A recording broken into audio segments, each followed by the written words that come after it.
2024 लोकसभा चुनाव में चिराग पासवान का क्या रोल रहने वाला है? देखिए, चिराग पासवान का रोल बहुत बड़ा होने वाला है। अब चिराग पासवान को ये तय करना है कि वो किसके साथ जाएंगे। तो महागठबंधन के साथ तो जाएंगे नहीं, तब उनके पास एक ही चारा बचेगा कि वह एनडीए की ओर जाए। तो वह बीजेपी की जो एनडीए बीजेपी वाली जो एनडीए है नेतृत्व वाली, उसमें जाएंगे। ये बात करीब करीब तय है। और आने वाले दिनों में जो मंत्रिमंडल विस्तार की खबरें हैं, तो संभावित मंत्रिमंडल विस्तार जो मोदी मंत्रिमंडल में होने वाला है, उसमें वो मंत्री भी बन सकते हैं। ऐसी बात है कि चिराग पासवान चाहते तो ये है कि उन्हें 2014 या 2019 की तरह सीट शेयरिंग फॉर्मूला हो। यानी 2014 में वो 7 सीटों पर लड़े थे, 6 सीटें जीते थे।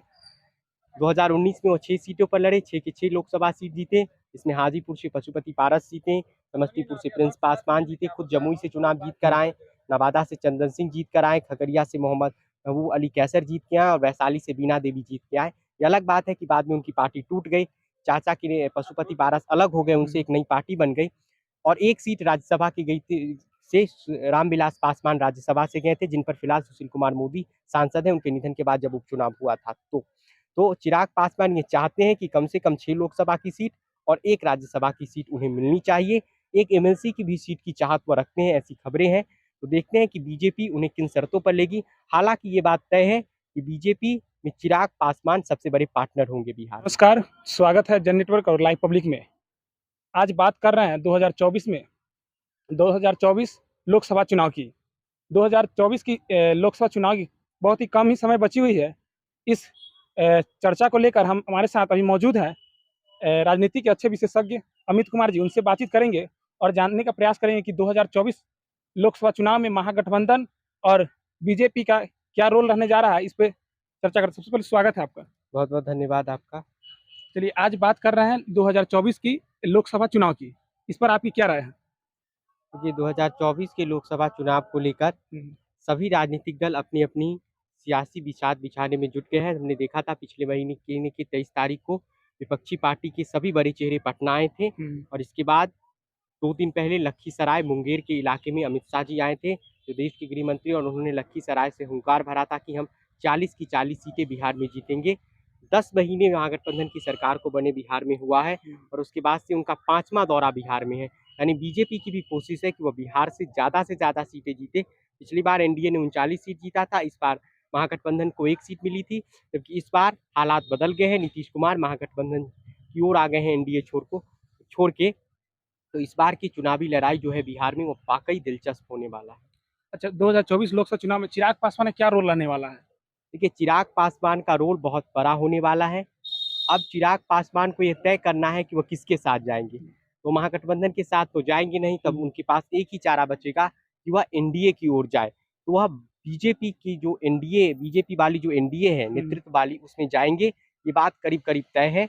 और आने वाले दिनों में जो मंत्रिमंडल विस्तार की खबरें हैं, तो संभावित मंत्रिमंडल विस्तार जो मोदी मंत्रिमंडल में होने वाला है, उसमें वो मंत्री भी बन सकते हैं, ऐसी बातें हैं। लेकिन सीट शेयरिंग के फॉर्मूले पर चिराग पासवान को अब तक बीजेपी से बात नहीं बनी है। वह बार्गेनिंग कर रहे हैं बीजेपी के साथ सीट शेयरिंग के मसले पर, ऐसा देखने को मिल रहा है। चलिए, कुछ क्वेश्चन था पब्लिक का, वो आपसे हम बातचीत करने का प्रयास करते क्वेश्चन के माध्यम से, ठीक ना? चिराग पासवान संबंधित मंत्रिमंडल विस्तार में मंत्री बन रहे हैं या नहीं, इसको बताइए। मोदी मंत्रिमंडल का विस्तार अगर होने वाला है, जैसी खबरें हैं, अटकलों का दौर है, कयास लगाए जा रहे हैं, तो ये मान के चलिए कि चिराग पासवान बिहार से एनडीए कोटा से मंत्री बनेंगे। इस बात की बहुत ज्यादा उम्मीदें हैं। राजनीति में कब क्या हो जाए कहना मुश्किल है, लेकिन अभी इस बात की पूरी संभावना है कि चिराग पासवान मोदी मंत्रिमंडल में मंत्री बनने जा रहे हैं। चलिए, चिराग पासवान किन शर्तों के साथ बीजेपी एनडीए में लौटेंगे? देखिए, चिराग पासवान चाहते तो ये है कि उन्हें 2014 या 2019 की तरह सीट शेयरिंग फॉर्मूला हो। यानी 2014 में वो 7 सीटों पर लड़े थे, 6 सीटें जीते थे। 2019 में वो 6 सीटों पर लड़े, 6 के 6 लोकसभा सीट जीते। इसमें हाजीपुर से पशुपति पारस जीते, समस्तीपुर से प्रिंस पासवान जीते, खुद जमुई से चुनाव जीत कर आए, नवादा से चंदन सिंह जीत कर आए, खगड़िया से मोहम्मद महबूब अली कैसर जीत के आए और वैशाली से बीना देवी जीत के आए। ये अलग बात है कि बाद में उनकी पार्टी टूट गई। चाचा के पशुपति पारस अलग हो गए, उनसे एक नई पार्टी बन गई। और एक सीट राज्यसभा की गई थी से रामविलास पासवान राज्यसभा से गए थे, जिन पर फिलहाल सुशील कुमार मोदी सांसद हैं, उनके निधन के बाद जब उपचुनाव हुआ था। तो चिराग पासवान ये चाहते हैं कि कम से कम 6 लोकसभा की सीट और 1 राज्यसभा की सीट उन्हें मिलनी चाहिए। एक एमएलसी की भी सीट की चाहत वो रखते हैं, ऐसी खबरें हैं। तो देखते हैं कि बीजेपी उन्हें किन शर्तों पर लेगी। हालांकि ये बात तय है कि बीजेपी में चिराग पासवान सबसे बड़े पार्टनर होंगे बिहार में। हाजीपुर से चिराग तो चाचा पारस का क्या होगा? अगर हाजीपुर से चिराग पासवान आते हैं तो चाचा पारस का क्या होने वाला है? देखिए, हाजीपुर से चुनाव लड़ेंगे चिराग पासवान, ये तय है। उनकी मजबूरी भी है कि अगर वह हाजीपुर से चुनाव नहीं लड़ते हैं तो जो पिता की विरासत उनकी है रामविलास पासवान की, जिस पर पशुपति पारस ही दावा ठोकते हैं कि रामविलास पासवान का असली राजनीतिक उत्तराधिकारी वे हैं। तो अगर चिराग पासवान 2024 में चुनाव नहीं लड़ते हैं हाजीपुर से, तो पिता की जो राजनीतिक विरासत की उत्तराधिकारी के जो वह दावा करते हैं वे कमजोर हो सकता है अगर हाजीपुर सीट से पशुपति पारस चुनाव लड़ लें या जीत ले। तो ये तय मानिए कि हाजीपुर से चिराग पासवान चुनाव लड़ेंगे, इसका मन वह बना चुके हैं, ऐसी खबरें हैं। जिस तरीके से सक्रियता हाजीपुर में उनकी रही है बीते के दिनों में, वैसे बिहार में भी सक्रिय रहे, लेकिन हाजीपुर में वो थोड़े ज्यादा सक्रिय हैं।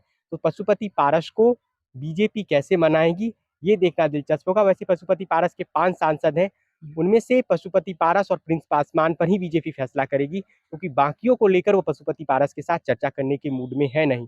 तो पारस को क्या कोई अलग सीट मिलेगा या पारस राज्यपाल बनाए जाएंगे या कोई अलग भूमिका उन्हें बीजेपी देगी, ये देखना होगा। फिर जमुई सीट का क्या होगा अगर हाजीपुर से लड़ेंगे चिराग पासवान तो? जमुई सीट से वो किसी और को लड़ाएंगे या फिर वो जमुई सीट बीजेपी को दे देंगे या फिर पशुपति पारस का कोई गुट वहां से लड़ेगा। इतना तय मानिए कि हाजीपुर सीट से चुनाव चिराग पासवान ही लड़ेंगे। वहां चाचा पारस को बीजेपी टिकट दे दे ये बहुत मुश्किल है, क्योंकि चाचा पारस के पास वोट नहीं है।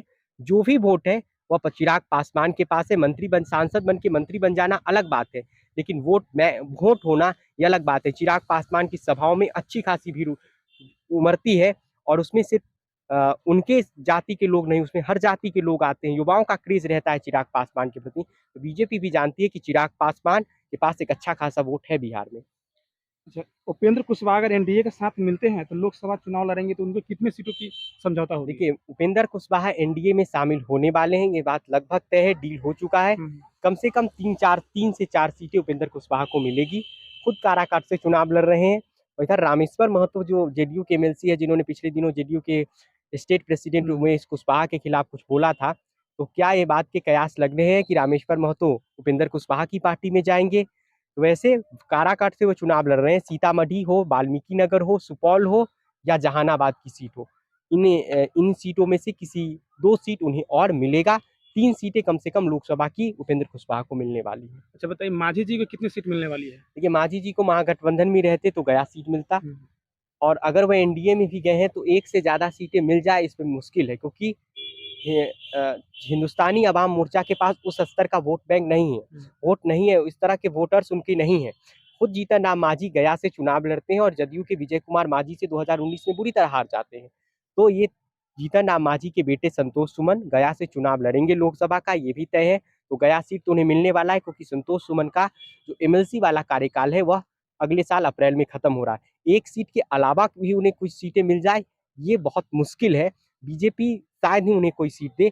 हो सकता है कि अगले साल जब एमएलसी का चुनाव होगा तो 1 सीट मिल जाए, या जीतन राम मांझी राज्यसभा पहुंच जाए, या उन्हें राज्यपाल बना दिया जाए। जैसी अटकलें रहे कि उन्हें राज्यपाल बनाया जाएगा, तो राज्यपाल उन्हें 24 से पहले बनाया जाएगा या 24 के बाद बनाया जाएगा, ये देखना दिलचस्प होगा। क्योंकि 24 से पहले अगर वो बन जाए तो संतोष सुमन के लिए मुश्किल हो सकती है, क्योंकि संतोष सुमन के लिए वोट कौन मांगेगा, फिर उनके लिए प्रचार कौन करेगा। इसलिए अगर वो राज्यपाल भी बनना चाहते हैं, जैसा खबरें हैं, तो जीतन राम मांझी 24 लोकसभा चुनाव के बाद ही राज्यपाल बनना चाहेंगे। अच्छा, एक और सवाल, बिहार से मुकेश सहनी का क्या रोल रहने वाला है लोकसभा चुनाव में? देखिए, मुकेश सहनी, आज 2 जुलाई है, मुकेश सहनी उत्तर प्रदेश में कार्यकर्ता सम्मेलन कर रहे हैं।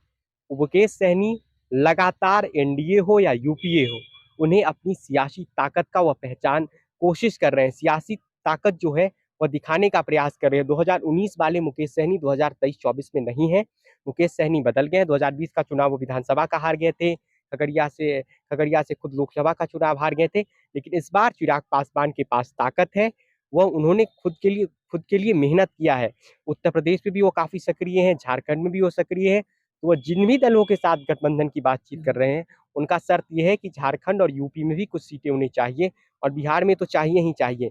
पिछली बार वो 3 सीटों पर लड़े थे, खगड़िया से खुद लड़े थे, मुजफ्फरपुर से राजभूषण चौधरी निषाद लड़े थे, और मधुबनी से कोई इंजीनियर बद्री कुमार नाम के लड़े थे। लेकिन 19 वाले चिराग पासवान 19 वाले मुकेश सहनी नहीं है इस बार मुकेश सहनी ने खुद के कद को बढ़ाया है और काफी मेहनत भी किया है। इसलिए मुकेश सहनी से किसी भी पार्टी को डील करने में, किसी भी गठबंधन को डील करने में बहुत मुश्किल होगी। वैसे मुकेश सहनी बिहार के साथ साथ झारखंड और उत्तर प्रदेश से भी सीट चाहते हैं।